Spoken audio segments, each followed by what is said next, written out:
ঝিঙ্গা ঝিরিয়ার মানুষ খেগো। আজ শুনবেন তৃতীয় পর্ব। রিজুদা পাইপের পোড়া টোবাকো খুঁচিয়ে ফেলতে ফেলতে বাংলোর বাইরে লাল মাটির পথের দিকে চেয়ে অন্যমনস্ক গলাতে বলল, এ তো বড় আশ্চর্যের কথা। এইসব জঙ্গল পাহাড়ের শিকারীরা তো আমাদের কানে ধরে শিকার শিখিয়ে দিতে পারেন। তারাই যখন পারলেন না, তখন কি করতে পারবো আমরা? ভগবানই জানেন। সব চেষ্টাই হয়েছে বোস সাহেব। মানুষের সব বা মুড়ির মধ্যে উড়ুর ও পেটের মাংস কেটে নিয়ে তাতে ফলিডল পুড়ে দেওয়া হয়েছে। জয়ন্তর নতুন হাসপাতালে ডাক্তারবাবুরও শিকারের শখ ছিল। সাভারকার সাহাব, মানে সার্জন সাহাব, তিনি পটাশিয়াম সাইনাইড নাকি তাও মুড়ির মধ্যে দিয়ে দেখেছিলেন। নিজে জিপ গাড়িটি মরির কাছে রেখে সারা রাত রাইফেল হাতে বসেছিলেন। কিন্তু বাঘ কখন যে চুপিসারে এসে পটাক্সে সেই পটাশিয়াম সাইনাইড শুদ্ধ মরি টেনে নিয়ে গিয়ে সাবড়ে দিল, তা সার্জেন সাহেব বুঝতেই পারলেন না। তার সঙ্গে জয়ন্ত হাসপাতালেরই আরো দুজন শিকারী সাহাবি ছিলেন। রিজুদা চিন্তিত গলাতে বলল, এমন সময় দূরে দেখা গেল সিঙ্গারৌলির দিক থেকে একটা মোটর কেড আসছে এদিকে। কাল বৃষ্টি হওয়াতে যে পরিমাণ ধুলো ওড়ার কথা ছিল 4-5টা গাড়ি ও জিপের চাকাতে, তা উঠছে না। দুটি গাড়ির মাথাতে লাল আলো। সাহেবরা এসে রিজুদাকে অনেক ধন্যবাদ দিলেন এখানে আসবার জন্য। মারা বন বাংলোতে থাকতে আমাদের যে খুবই কষ্ট হচ্ছে। এখানে খাওয়া দাওয়া একেবারে দেহাতি, এয়ার কন্ডিশনার নেই। এই সব কিছুর জন্যই ক্ষমা চাইলেন বারবার করে ওরা। আমাদের জন্য নানা রকম টিনের খাবার, কেলগের নানা রকম স্যুপ, সিরিয়ালস, টিনের মাছ, টিনের আনারস ইত্যাদি নিয়ে এসেছেন। বাংলোর বাগানের গাছ থেকে পাড়া বড় বড় পেঁপে, টাটকা মাছ, ঝুড়ি ভরা কক কক করা মুরগি, নানা তরি তরকারি ইত্যাদি। রিজুদা বলল, মানুষ তো জামাইয়ের জন্য এত করে না সেন সাহেব, কিন্তু যে কর্মে এখানে আমাদের আসা তাতে খাওয়ার অবকাশই যে নেই। খিচুড়ি আমাদের জন্য যথেষ্ট। তারপরে আবার বলল, এবারে বলুন তো, আমি যে লিস্টটা দিয়ে এসেছিলাম আপনার প্রাইভেট সেক্রেটারির কাছে, সেই জিনিসগুলো এসেছে কিনা? দাস সাহেব বললেন, হ্যাঁ, সব এসেছে। সেই লিস্টের মধ্যে ছিল 2টো পেট্রোম্যাক্স আলো, 2 জ্যারিক্যান পেট্রোল, খুব লম্বা 2টো সরু কিন্তু শক্ত নাইলনের দড়ি, 2 ডজন ব্যাটারি এভারেডি রেড, 2 শিশি কার্বলিক অ্যাসিড এবং একটি জিপ। সেন সাহেব বললেন, এই এয়ার কন্ডিশন গাড়ি আর এই ড্রাইভার রইল আপনার জিম্মাতে। বলেই ডাকলেন, বাউলাল। একজন স্মার্ট প্রৌঢ় উদ্দীপনা ড্রাইভার গাড়ির পেছনে মাটিতে দাঁড়িয়েছিল। সে এসে সেলাম করল। সেন সাহেব বললেন, এর নাম বাবুয়াল পাসওয়ান, বিহারের নওদাতে বাড়িয়ে, খুব ভালো ড্রাইভার। রিজুদা বলল, এই গাড়িতে আমাদের চলবে না, আজ তো আর হবে না। কাল সকাল সকাল একটি নন এসি মাহেন্দ্র জিপ 4 দিক খোলা হলে আরো ভালো হয়, আমাদের জন্য পাঠিয়ে দেবেন। আর ড্রাইভারকে আমরা রাখবো না। যেখানে নিজেদের জীবনের জিম্মাদারি নেওয়াই কঠিন কাজ, সেখানে অন্য কারো জীবনের দায়িত্ব না নেওয়াই ভালো। তারপর আমাকে দেখিয়ে বলল, এই আমার সঙ্গী রুদ্র রায়। এ লেখা হয়তো আপনারা পড়েছেন। এই তো লিখে লিখে আমাকে বিখ্যাত করে দিয়েছে। তা রুদ্র শিকারী তো আমার চেয়েও ভালো। বহুবার, শুধু এদেশেই না, আফ্রিকাতেও আমাকে মৃত্যুর হাত থেকে বাঁচিয়েছে। জিপটাও ও আমার চেয়েও ভালো চালায়। জিপ দিলেই হবে, আমরাই চালিয়ে নেব। তবে ট্যাঙ্ক ফুল করে পাঠাবেন এবং পেট্রোলের জিপ। পরশু রাতে সুরাবলি সিং সাহেবের জিপে করে ঘুরেছিলাম, ডিজেলের জিপ। ডিজেলের জিপ ধাড়ি শুয়োরের মতো ধরফর আওয়াজ করে। শিকারে পেট্রোলের জিপই ভালো হবে। সেন সাহেব বললেন, as you like it. Northern coalfields can afford to do a lot of things for you. Public sector company বলেই ভাববেন না যে আমরা লুজিং কনসার্ন। এবছর তো ইনকামই হয়েছে 1000 কোটি টাকারও বেশি, অথচ তবু ইনকাম ট্যাক্স ডিপার্টমেন্ট এমন ভাব করে আমাদের সঙ্গে যেন আমরা মোমফুলিওয়ালা। সুরাবলি সিং সাহেব নর্দার্ন কোলফিল্ডসের সঙ্গেই যুক্ত এখন। কয়লা খাদানের জন্যে উপরের মাটি সরিয়ে ওপেন কাস্ট মাইনিং করে কয়লা বের করতে হয়। খাদানের জন্য হাজার হাজার একর জঙ্গল কেটে ফেলতে হয়। সরকার নিয়ম করেছেন যত গাছ কাটা হবে তার অনেক গুণ বেশি গাছ লাগাতে হবে।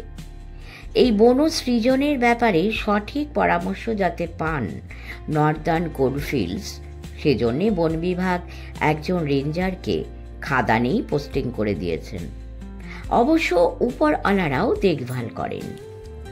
ফিনান্স ডিরেক্টর দাস সাহেব রিজুদাকে ব্যাখ্যা করে বললেন, সুরাবলি সিং, ভাইয়ালাল, শম্ভু প্রসাদ সবাই মিলে রেনকুটের ড্যাম থেকে আনা বড় লাল রুই মাছ ফটাফট কেটে বড় বড় পিস করে কড়া করে ভেজে চিলি সস দিয়ে সেন সাহেব এবং দাস সাহেবকে দিলেন। সঙ্গে ওঁদেরই আনা নেসকাফে টিন এবং ব্রিটানিয়ার তরল দুধের প্যাকেট খুলে কফি বানিয়ে দিলেন। ভাইয়ালাল বললেন, কি দুঃখের কথা হুজুর, এই মারার দুধ বিখ্যাত, আর এই মানুষকে গো বাঘটার জন্যে জঙ্গলের মধ্যে যে বাথান টাথান ছিল সব চৌপাট হয়ে গেছে। আপনাদের ব্রিটানিয়া কোম্পানির দুধ খেতে হচ্ছে। রিজুদা বলল, ব্রিটানিয়া কোম্পানির দুধ খারাপ কিসে? ওতে নানা রকম চিজ, নানা রকম বিস্কিট, আমার তো খুবই ভালো লাগে। ছেলেবেলাতে খেয়েছি। বিলেত থেকে আসতো হান্টলি পামার কোম্পানির বিস্কিট, কোয়ালিটি প্রায় সেরকমই করেছে ব্রিটানিয়া। আমি বললাম, তখন বুঝি দেশে বিস্কিট তৈরি হতো না? রিজুদা বলল, হতো, তবে লিলি বিস্কুট। লিলি বিস্কুট খারাপ ছিল না খেতে। আমার কিন্তু পুরো দেশি বিস্কিট, শুকনো লঙ্কা দেওয়া, ছোট ছোট চারকোনা চারকোনা শক্ত ইটের মতো, কামড়াতে গেলে কটর কটর করে লাগতো দাঁতে, খুব ঝাল, খুব ভালো লাগতো। সব শুদ্ধ আধ ঘন্টাখানেক থেকে ওরা সবাই চলে গেলেন। কথা দিয়ে গেলেন যে সকালে 8টার মধ্যে জিপ এবং রিজুদার আরও অন্যান্য সব রিকুইজিশন ওরা পাঠিয়ে দেবেন। সেগুলো কি তা আমি জানি না, লিস্ট রিজুদাই বানিয়েছিল। রিজুদা বলল, আমাদের প্লেনের টিকিট দিয়ে একটা গাড়ি পাঠাবেন রবিবার ভোরে। রবিবারই ফিরতেই হবে।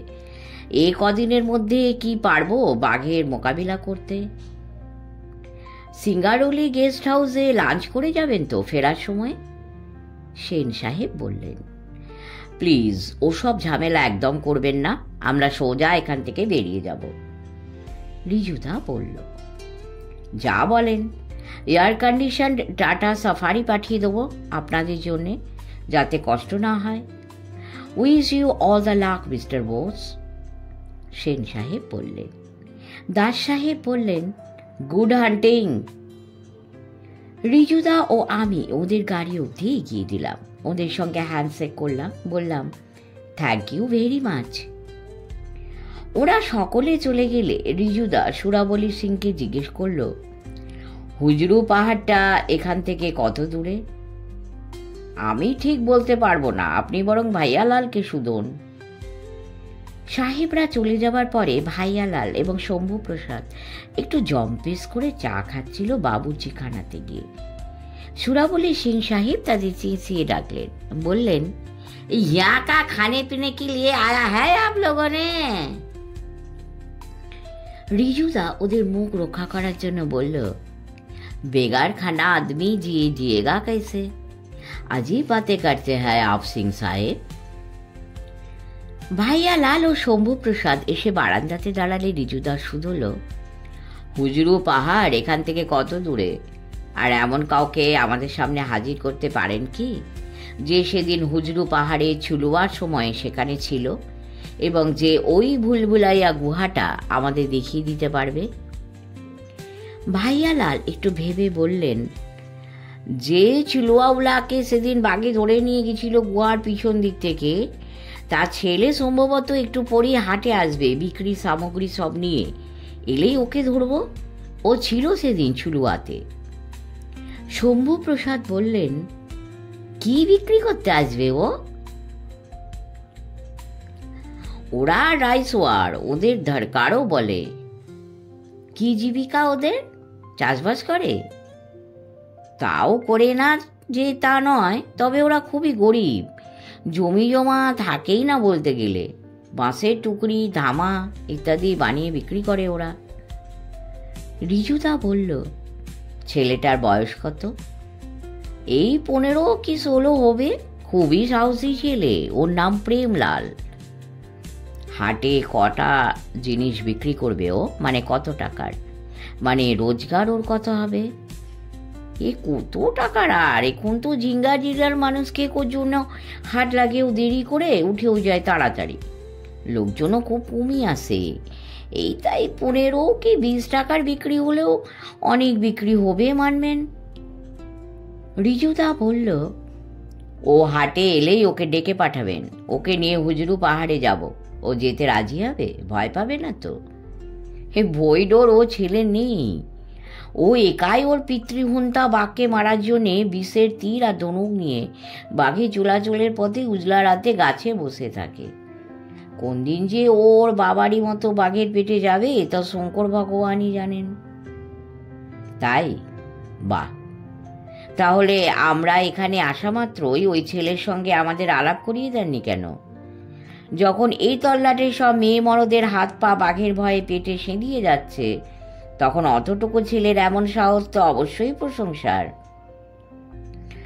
সুরাবলি সিং সাহেব দার্শনিকের মতো বললেন, खैर इस दुनिया में सभी किस्म की इंसान होता है। डरपोक भी होते हैं और बहादुर भी होते हैं। সুরাবলি সিং সাহেব ফরেস্ট গার্ডকে পাঠালেন হাটে বলে আসতে যে প্রেমলাল এলে এখানে পাঠাতে। আমি রিজুদাকে জিজ্ঞেস করলাম, আজই যাবে হুজরু পাহাড়ে? হ্যাঁ, আজই যাব স্কাউটিং করতে। আজ ফিরে এসে রাতে ঘুমোবো। তারপর বাকি 72 ঘন্টা আর ঘুম নেই। দিন রাত ঘুরবো ঝিঙ্গাঝিরিয়ার মানুষ খেকোর খোঁজে। এত মানুষে এতদিন রাতে ঘুমোতে পারে না, হাটে আসতে পারে না, গান গাইতে পারে না। আমরা না হয় তাদের স্বার্থে 3 রাতে নাই ঘুমোলাম। আমি বললাম, তুমি যেমন বলবে। সুরাবলি সিং এবং অন্যদেরও অবাক করে দিয়ে রিজুদা বলল, আমি আর রুদ্র একটু ঘুমিয়ে নিচ্ছি। বেলা 2:30 নাগাদ আমাদের তুলে দেবেন।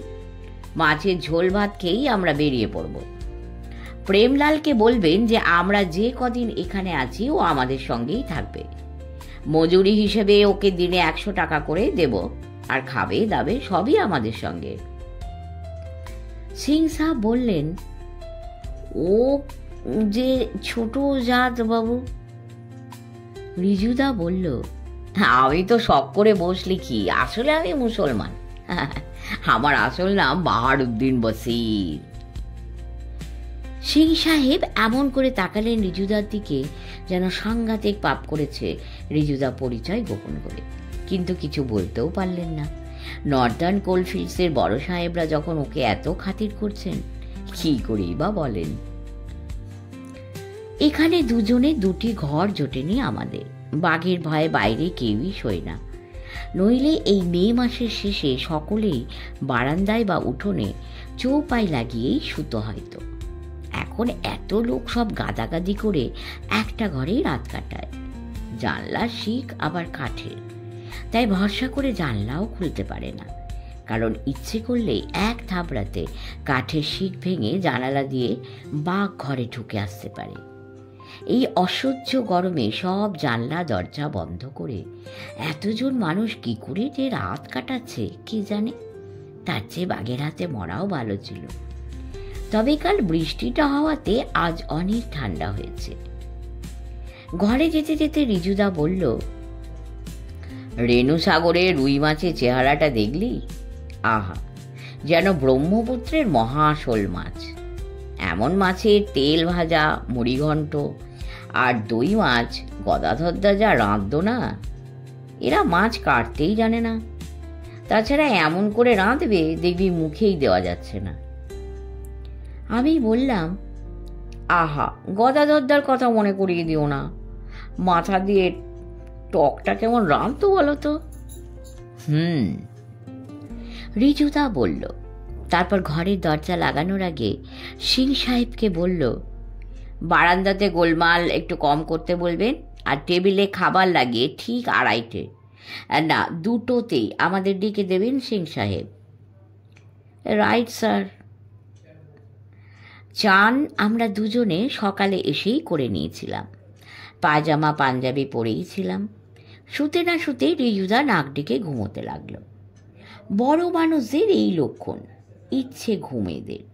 সবসময় এরা নিজেদের পুনরুজ্জীবিত করে নিচ্ছেন যাতে জীবনী শক্তির প্রতিটি বিন্দু কাজে লাগাতে পারেন।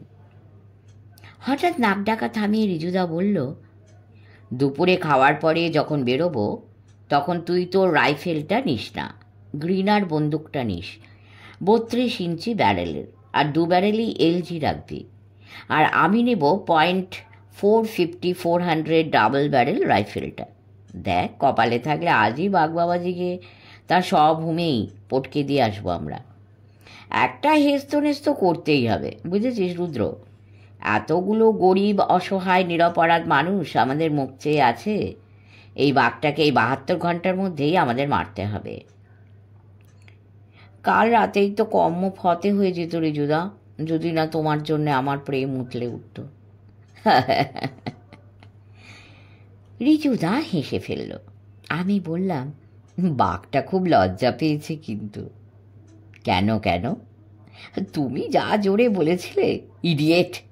ও তো আর জানে না যে তুমি আমাকে বলছো।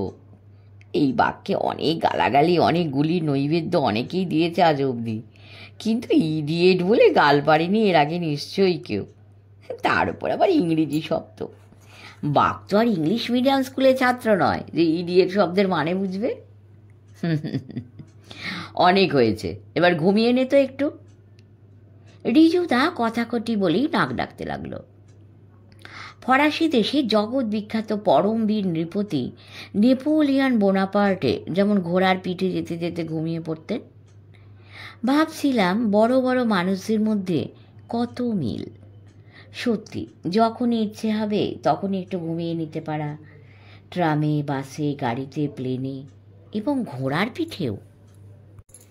এটা এক ধরনের যোগাভ্যাস। খুব বড় মাপের সাধক না হলে এমনটি করা কারো পক্ষেই সম্ভব নয়।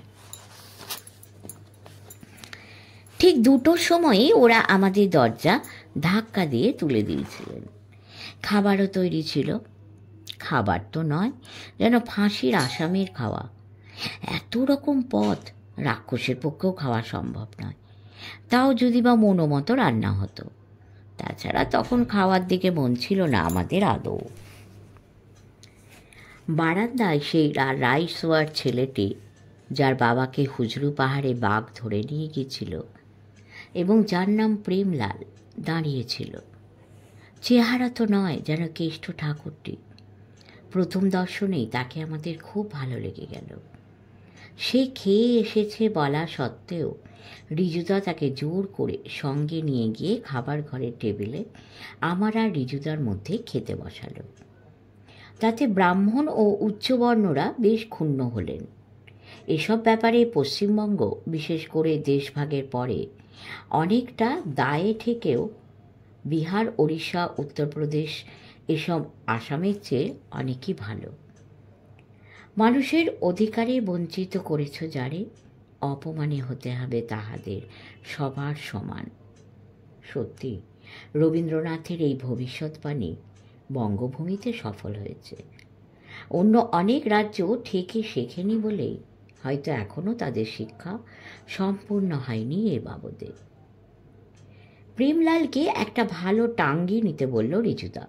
তারপর ড্রাইভারকে বাংলোতে থাকতে বলে প্রেমলালকে অ্যাম্বাসেডর গাড়িটার পেছনে বসিয়ে আমি স্টিয়ারিংয়ে বসলাম। আর রিজুদা ঘর থেকে আমার 12 বোরের গ্রিনার বন্দুকটা আর নিজের 450 ডাবল ব্যারেল রাইফেলটা নিয়ে আমার পাশে এসে বসলো সামনের সিটে। সোরাবুলি সিং সাহেব এবং ভাইয়া লালও এসে উঠেছিল গাড়িতে, কিন্তু রিজুদা ওদের আসতে মানা করলো, কিন্তু ওদের 5 ব্যাটারির টর্চ দুটো চেয়ে নিল। আমি ইঞ্জিন স্টার্ট করলে রিজুদা বলল, रात 10 बजे तक हम लोगों ने ज़रूर लौट के आवेगा। नहीं आने से आप लोग खाना खा लीजिएगा। इंतज़ारी में मत रहिएगा सिंह जी, और ज़रा संभल के रहिएगा। आज तो हटियाना है, बगुआ इस तरफ आ भी सकता। বাংলোর হাতাটা খুবই ছোট। সচরাচর বন বাংলোর যতখানি হাতা থাকে ততখানি জায়গা আদৌ নেই এখানে। কিয়ারি করা ফুলের বাগান আছে, তাও এই প্রখর গ্রীষ্মে তার বাহার নেই। বড় গাছ নেই বললেই চলে। গেট থেকে বেরিয়ে বিন্দুলের পথে আমরা যখন বাঁ দিকে ঘুরলাম তখন ঘড়িতে 2:35। হাট পুরো জমে গেছে। মুরগা লড়াই, বকরির ব্যা ব্যা আওয়াজ, গরুর গাড়ির বলদের হাম্বা, আর হাটে আসা মেয়ে মরদের গলার নানা নামের ওঠা নামা কলস্বর, মহড়া না দেওয়া শিল্পীদের বিভিন্ন স্কেলে গাওয়া সমবেত কণ্ঠের সঙ্গীত বলেই মনে হচ্ছে। 5 মিনিটের মধ্যেই শব্দের জগৎকে পিছনে ফেলে আমরা নৈশব্দের জগতে ঢুকে পড়লাম। প্রেমলালকে বলাই ছিল যে হুজরু পাহাড়ের পথ চিনিয়ে নিয়ে যাবে আমাদের। এই দুপুরবেলাতেই যেন শ্মশানে নিস্তব্ধতা বনে। ঝিঙ্গা ঝিরিয়া নালা পেরিয়ে গেলাম আমরা। জল এখন নেই বলতে গেলে। লাল মাটির পথের দুপাশে গভীর জঙ্গল, যদিও পাতা নেই অধিকাংশ গাছে, আবার বহু গাছে আছেও। আমাদের দেশের সমতলের বন পর্ণমোচী হলেও সব রকম গাছের পাতায় একই সঙ্গে ঝরে না, তাই সারা বছরই বনের রূপ দেখার মতো থাকে। বিশেষত হরজায় জঙ্গলে, যেখানে অনেক রকম গাছগাছালি একই সঙ্গে অবস্থান করে। চিরসবুজ গাছ সমতলে তো বিশেষ দেখা যায় না। সুন্দরী মেয়ার নদী আমাদের বাঁ দিকে পথ বরাবর বয়ে চলেছে। প্রত্যেক নদীর রূপই আলাদা আলাদা, কারোর সঙ্গেই কারো মিল নেই। প্রত্যেক নদীর গায়ের গন্ধও আলাদা। যাদের নাক আছে তারাই একথা জানে। তবে একথা সত্যি যে চোখ, নাক, কান এসবেরই ব্যবহার শিখেছি আমি রিজুদার কাছে। ড্যাবা ড্যাবা চোখ, গাধার মতো বড় বড় কান আর ইন্দিরা গান্ধীর মতো নাক থাকলেই যে তিনি সবই দেখতে বা শুনতে বা শুঁকতে পাবেন এমন কোনো কথা নেই। সমস্ত ইন্দ্রিয়কেই ধার দিয়ে দিয়ে তাদের ক্ষমতা ধীরে ধীরে বাড়াতে শিখতে হয়। গুরুর মতো গুরু পেয়েছিলাম, তাই আমার কথা আলাদা। খুবই ভাগ্যবান আমি। একদল ময়ূর সামনে দিয়ে পথ পেরোলো। পথ পেরিয়েই ভারী ভারী নীলচে চিকন ডানায় দুপুরে লাল রঙা রোদকে চারিয়ে দিয়ে কে ক্যাঁ করে ডাকতে ডাকতে তাদের মধ্যে কেউ কেউ ভারী শরীর নিয়ে গাছে উঠে পড়ল। অল্প বয়সী শাড়ি পরতে অনভ্যস্ত মেয়েরা যেমন মায়েদের শাড়ি পরে হিমশিম খায়, ময়ূরেরাও তাদের মস্ত মস্ত ল্যাজগুলো নিয়ে চলাফেরা করতে তেমনই হিমশিম খাচ্ছিল।